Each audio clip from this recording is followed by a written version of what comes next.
New year ആയിട്ട് തന്നെ നല്ലൊരു സന്തോഷ വാർത്ത ന്യൂസിൽ നിന്ന് അറിയാൻ കഴിഞ്ഞു.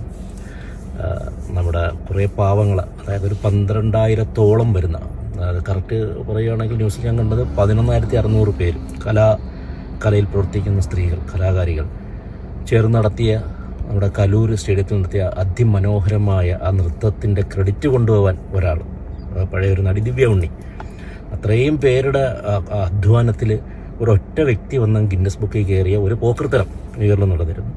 അതിലെല്ലാം ഉപരി ഏറ്റവും വലിയ രസമെന്ന് പറഞ്ഞാൽ 400 രൂപയ്ക്കുള്ളിൽ വരുന്ന വസ്ത്രം മേടിച്ചിട്ട് 1000-ൽ പരം രൂപയ്ക്ക് വിറ്റ ആ തെണ്ടികളുടെ ഒരു ഒരു മനക്കട്ടി, അല്ലെങ്കിൽ ഒരു തൊലിക്കട്ടി എൻ്റെ ജീവിതത്തിൽ വേറെ ഞാൻ കണ്ടിട്ടില്ല. എന്തായാലും ആ 6 പേർക്കെതിരെ കേസെടുത്തതിന് നമ്മുടെ ഈ സർക്കാരിനോടും ഉദ്യോഗസ്ഥരോടും ആദ്യം തന്നെ ഒരു വലിയ ഹാപ്പി ന്യൂ ഇയർ നിങ്ങൾക്ക് തന്നെ ഇരിക്കട്ടെ. എന്തായാലും വളരെ നന്നായി പോയി. ആ 6 പേരോട് പറയാനുള്ളത്, ഇതിൽ ഭേദം തീട്ടം തിന്ന് ജീവിച്ചുകൂടായിരുന്നു. പാവപ്പെട്ട കലാകാരികളുടെ അത് ഒരു മര്യാദയ്ക്കൊക്കെ മേടിച്ചു വിടില്ല. 100-100 അല്ലെങ്കിൽ ഒരു 200 രൂപയൊക്കെ മേടിച്ച് തീട്ടം തിന്നൂടായിരുന്നു.